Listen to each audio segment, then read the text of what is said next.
Hello कक्षा 8 के विद्यार्थियों। आज हम विषय विज्ञान में अध्याय 7 पौधे एवं जंतुओं का संरक्षण पढ़ेंगे। आपको यहाँ इस अध्याय के बारे में बताऊं तो यहाँ पर पौधे एवं जो हम वनोन्मूलन हो रहा है, मतलब जो वन जो काटे जा रहे हैं और जो लुप्त हो रहे हैं पौधे, उनके बारे में बात करेंगे। और जो प्राणी है, जो जंतु है, जो आज अपने लुप्तता के कगार पर है, मतलब खत्म होने के कगार पर है, ऐसे कुछ प्राणियों को जो हम संरक्षण देते हैं, उसके बारे में इस अध्याय में पढ़ेंगे। ठीक है, चलिए तो पाठ की शुरुआत करते हैं। हमने देखा था कि कक्षा 7 में बुझो एवं पहेली ने प्रोफेसर अहमद एवं टिम्बू के साथ वन भ्रमण किया था। हमने आखिरी वाले अध्याय में ये बात पढ़ी थी कि वन भ्रमण के लिए सब सहपाठी गए थे और तभी प्रोफेसर अहमद ने उन्हें वन के बारे में सब कुछ समझाया था। हमने तभी मृतोपजीव के बारे में पढ़ा था कि कैसे पत्ते गिरते हैं और उनका अवमूलन होकर खाद बनता है, और कैसे पेड़ जो है वो बाढ़ को रोकते हैं, कैसे ज़मीन के जो फलद्रुपता है जो नष्ट हो रही है उसको रोकते हैं। काफ़ी कुछ हमने अध्याय 7 आखिरी वाले पाठ में पढ़ा था, स्टैंडर्ड 7 में। ठीक है ना। तो आगे देखते हैं। कक्षा के दूसरे सहपाठी भी अपने अपने अनुभव बांटने के लिए अत्यंत उत्सुक थे, क्योंकि उनमें से कुछ भरतपुर अभयारण्य भ्रमण करने गए थे। भरतपुर अभयारण्य कहाँ पर आया हुआ है? राजस्थान में।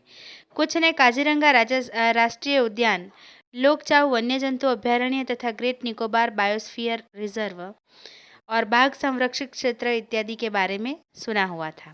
ठीक है, आपने सुना है काजीरंगा कहाँ पर आया हुआ है?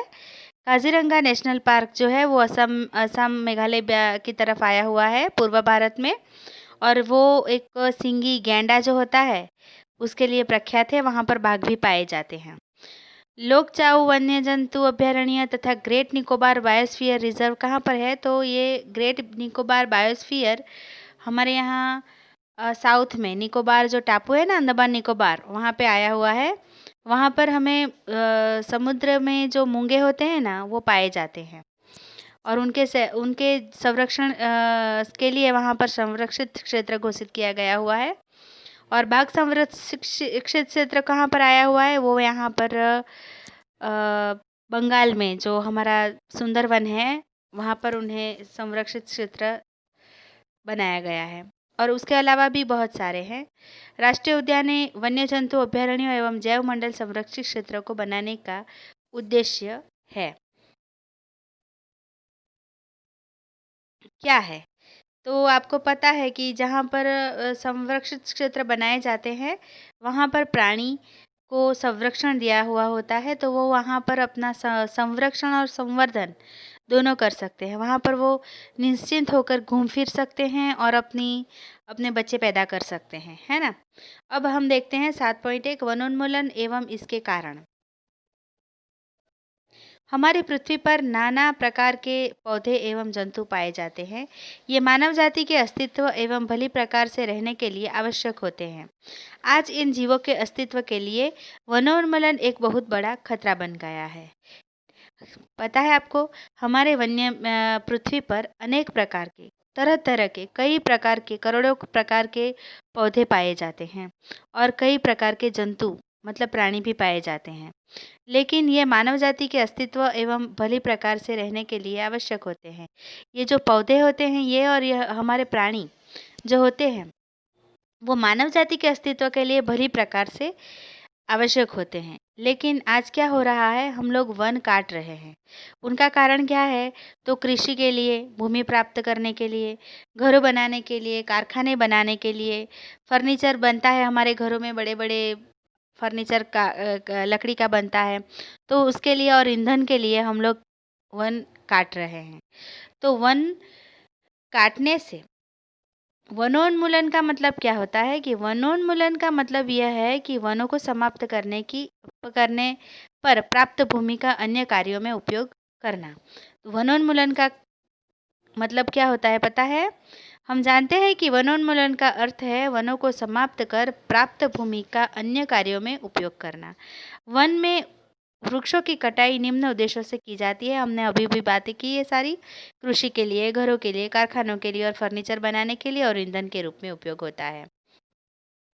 दावानल एवं भीषण सूखा भी वनोन्मूलन के लिए कुछ प्राकृतिक कारक है। दावानल किसे कहते हैं? जंगल में जब प्राकृतिक तौर पर आग लगती है या फिर मानव निर्मित आग लगती है तो उसको दावानल कहते हैं। पूरे पूरे जंगल जल जाते हैं। आजकल आप अगर ये देखना चाहो दावानल कैसे होते हैं तो आप लिखो, पूरे विश्व में दावानल चल रहे हैं। जैसे अभी कैलिफोर्निया में जंगल जल रहे हैं, बीच में ऑस्ट्रेलिया में जंगल जल रहे थे, कुछ महीने तक जलते रहे। और अमेज़न के जंगल, अमेज़न के बारे में आपने सुना होगा, दक्षिण अमेरिका में आया हुआ है, ब्राज़ील में। तो बीच में ब्राज़ील में अमेज़ोनिया जल रहा था। तो मतलब इस साल काफ़ी कुछ वनों को नुकसान हुआ दावानल के कारण। भीषण सूखा भी वनोन्मूलन के कुछ प्राकृतिक कारक है। जैसे भीषण सूखा, जहाँ पर बारिश नहीं गिरती तो पेड़ ज़्यादा पानी के बगैर रह नहीं सकते, तो वो मर जाते हैं। तो इस तरह से भी वनोन्मूलन हो जाता है। क्रियाकलाप 7.1 में अगर हम देखें, अपनी सूची में वनोन्मूलन के अन्य कारणों को लिखिए तथा इन्हें प्राकृतिक एवं मानव निर्मित में वर्गीकृत करिए। यहाँ पर हम देखते हैं कि अगर आप सोचो तो आपको पता चलेगा कि आजकल खेती के लिए लोग जंगलों को जला रहे हैं। लोग घर बनाकर धीरे धीरे अपने प्राणियों को चराने के लिए या कुछ ऐसा कुछ करने के लिए या फिर लकड़ी चोरी करने के लिए लोग ब्लैक में लकड़ियाँ बेचते हैं। मैंने तो ये देखा भी है कि लोग लकड़ियों को कैसे चोरी करते हैं, क्योंकि मेरे फादर जो है वो फॉरेस्ट ऑफिसर थे। और किन किन कारणों से लोग चोरी कर लेते हैं? सिर्फ एक घर में खंभा लगाने के लिए लोग कितनी बड़ी और कितनी प्यार से बड़ी की हुई लकड़ी, मतलब जो होता है ना रोड के साइड पर जो पेड़ होते हैं, जो हमारी सरकार लगाती है, फॉरेस्ट खाता डिपार्टमेंट लगाता है, उसको आसानी से काट कर अपने घर में ही ऐसे खंभे लगा देते हैं। सिर्फ एक वहाँ पर तो हम वो वाला सीमेंट का खंभा भी लगा सकते हैं ना, कुछ पैसे खर्च करके। लेकिन इतनी मेहनत से उगाई हुई लकड़ी को ऐसे जैसे काट देते हैं जैसे उसका कोई मूल ही नहीं है। मतलब लोग सोचते ही नहीं है कि वो क्या काट रहे हैं। चलिए, ये तो बात हो गई घर की। आगे हम देखते हैं वनोन्मूलन के परिणाम। वनोन्मूलन के परिणाम क्या है? पहली एवं बूझों ने वनोन्मूलन के परिणाम याद करने का प्रयास किया। अगर हम ये इस तरह से वन काटते रहे, ख़त्म करते रहे, घर बनाने के लिए, कारखाने बनाने के लिए ज़मीन खाली करते रहे, तो उसके परिणाम क्या आएंगे?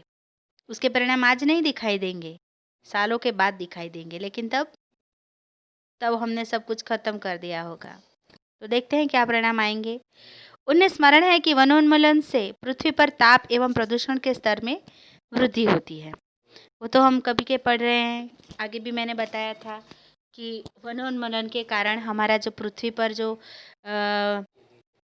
प्रदूषण है एवं उस और ताप है, जो गर्मी है वो बढ़ रही है, उसके स्तर में वृद्धि हो रही है। ग्रीन हाउस इफेक्ट के बारे में हमने पढ़ा था कक्षा 7 में, आपको याद हो अगर। इसमें वायुमंडल में कार्बन डाइऑक्साइड का स्तर बढ़ता है। ठीक है। वनोन्मूलन से क्या होता है कि आपको पता है कि वन जो होते हैं, मतलब चलो वन से निकल कर वनस्पति पर आते हैं। वनस्पति जो होती है वो कार्बन डाइऑक्साइड के द्वारा अपना खुराक खुद पैदा करती है। कैसे? तो वन सूरज की उपस्थिति में, वनस्पति जो है सूरज और अपने हरित कण की उपस्थिति में हवा में से कार्बन डाइऑक्साइड और पानी का उपयोग कर अपना खुराक प्रकाश संश्लेषण की मदद से खुद बनाती है। और फिर हवा में से कौन सा वायु ले लेती है? Carbon dioxide. और उसके बदले में छोड़ती कौन सा है? ऑक्सीजन। मतलब कि वो हवा में से, वायुमंडल में से कार्बन डाइऑक्साइड सोख लेती है और हमें हमें जो जीने के लिए ज़रूरी है वो ऑक्सीजन देती है। लेकिन अगर वन कम हो रहे हैं तो उसका एक इफ़ेक्ट ये आया है कि वायुमंडल में जो है कार्बन डाइऑक्साइड का स्तर बढ़ रहा है। भौम जल स्तर का भी निम्नीकरण होता जा रहा है। हम लोग बारिश कम होती है तो हम लोग आजकल कौन सा जल यूज़ करते हैं? वैसे तो हम बंधों में से भी हम तो महासरोवरों में से पानी यूज़ करते हैं। लेकिन हम ज़्यादातर गाँव में अपना खुद का बोर होता है और बोर से पानी निकालते रहते हैं रात और दिन। मतलब मंडल, भौमजल, भूस्तर से पानी निकालते रहते हैं, तो वो भी नीचे जा रहा है, वहाँ पानी घट रहा है। उन्हें पता है कि वनोन्मूलन से प्राकृतिक संतुलन जो है वो भी प्रभावित होता है। प्रोफेसर अहमद ने उन्हें बताया था कि यदि वृक्षों की इसी प्रकार अनवरत कटाई चलती रही तो वर्षा एवं भूमि की उर्वरता में कमी आ जाएगी। आपको पता है कि प्रोफेसर अहमद ने क्या बताया था? यदि वृक्षों की इसी प्रकार अनवरत कटाई चलती रही तो वर्षा एवं भूमि की उर्वरता में भी कमी आ जाएगी। इसके अतिरिक्त चलिए उर्वरता में कैसे कमी आ जाएगी, तो आपको पता है कि जो पत्ते गिरते हैं, जो डालियाँ गिरती हैं, वो सड़ गलकर खाद बन जाती है। तो अगर वो खाद नहीं बना तो उसकी उर्वरता में कमी आएगी ना। इसके अतिरिक्त बाढ़ तथा सूखे जैसी प्राकृतिक आपदाओं की संभावनाएं बढ़ जाती है।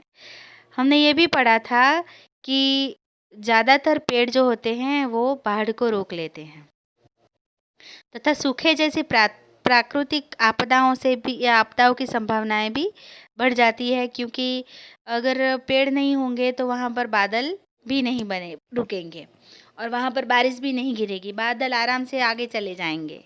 ठीक है ना। बादल से बारिश गिरने के लिए भी हमें पेड़ की आवश्यकता होती है। और बाढ़ जो है वो आपको पता है कि डायरेक्ट पानी नहीं गिरता, पहले पेड़ पर गिरता है और फिर धीरे धीरे से नीचे गिरता है। तो बाढ़ मतलब पानी जो होता है बारिश का, वो ज़मीन को भी काफ़ी कम नुकसान पहुंचाती है।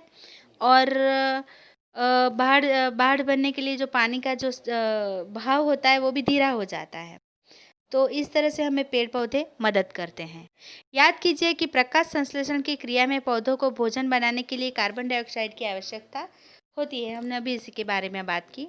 कम वृक्षों का अर्थ है कार्बन डाइऑक्साइड के उपयोग में कमी आना, जिससे वायुमंडल में इसकी मात्रा बढ़ जाती है, क्योंकि कार्बन डाइऑक्साइड जो होता है वो पृथ्वी द्वारा उत्सर्जित ऊष्मीय विकिरणों का प्रग्रहण कर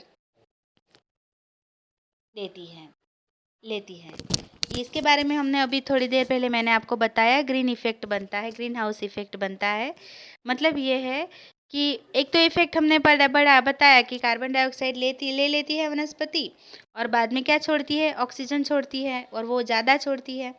फिर ये दूसरा वाला है, ये है ग्रीन हाउस इफेक्ट, कि जहाँ पर आपको पता है होगा कि पृथ्वी पर सूर्य की किरणें आती है, उसमें कुछ नुकसानकारक किरणें भी होती हैं। तो कुछ किरणें ऐसी आती है सूरज की और वैसे ही वापस से चली जाती है परावर्तन होके। लेकिन अगर हमारे वातावरण में कार्बन डाइऑक्साइड ज़्यादा हुआ तो वो क्या करता है, वो ऊष्मीय विकिरण जो होती है, जो वापस चली जानी चाहिए अवकाश में, सूरज की पृथ्वी की सपाटी से टकरा के वापस परावर्तन हो जानी चाहिए, ऐसे वापस चली जाती है पृथ्वी को टकरा कर। लेकिन वो किरणें क्या होती हैं, वो किरणें कार्बन डाइऑक्साइड जो होता है वो सोख लेती हैं और सोख के क्या करती है, उसको यहीं पर रख लेती है। तो उससे क्या होता है, पृथ्वी गर्म होने लगती है, मतलब हमारा वायुमंडल जो है उसमें गर्मी बढ़ने लगती है। आजकल जो इतनी सारी गर्मियाँ होती है ना मई में, वो उसी का परिणाम है कि जो ऊपर से आती है किरणें, वो कार्बन डाइऑक्साइड उत्सर्जित ऊष्मीय विकिरणों को सोख लेता है और वो क्या करता है, यहाँ पृथ्वी पर जो ऊष्मीय वातावरण बढ़ रहा है, ऊष्मीय ताप जो बढ़ रहा है, ये उसका एक कारण है। जो विश्व उष्णन होता है उसकी मात्रा में वृद्धि के परिणाम स्वरूप विश्व उष्णन होता है। पृथ्वी के ताप में वृद्धि के जल चक्र का संतुलन बिगड़ता है। पृथ्वी के ताप में जो वृद्धि हो रही है उससे हमारा जल चक्र का जो संतुलन है वो बिगड़ता जा रहा है। आपने आजकल महसूस किया हो तो क्या हो रहा है, बारिश ज़्यादा गिर रही है, कभी कहीं पर गिरती ही नहीं है, लेकिन कहीं कहीं पर इतनी गिर रही है कि बाढ़ आने लगती है और जहाँ पर गिरनी चाहिए वहाँ पर नहीं गिरती और वहाँ सूखा पड़ रहा है। कहीं पर सूखा पड़ रहा है, कहीं पर ज़्यादा बारिश गिर रही है। तो मतलब कि जो संतुलन है जल चक्र का वो बिगड़ रहा है। ठीक है। और दूसरा क्या हुआ है, विश्व उष्णन के कारण जो ध्रुव प्रदेश में बर्फ जमी है करोड़ों सालों से, वो भी गल रही है और जिससे क्या हो रहा है, हमारा समुद्र का जो जल स्तर है वो बढ़ रहा है, जो भविष्य में काफ़ी तकलीफ करवाएगा। आगे देखते हैं, मृदा के गुणों में परिवर्तन आने का मुख्य कारण वनोन्मूलन है, जो हम अगले वीडियो में देखेंगे। ठीक है।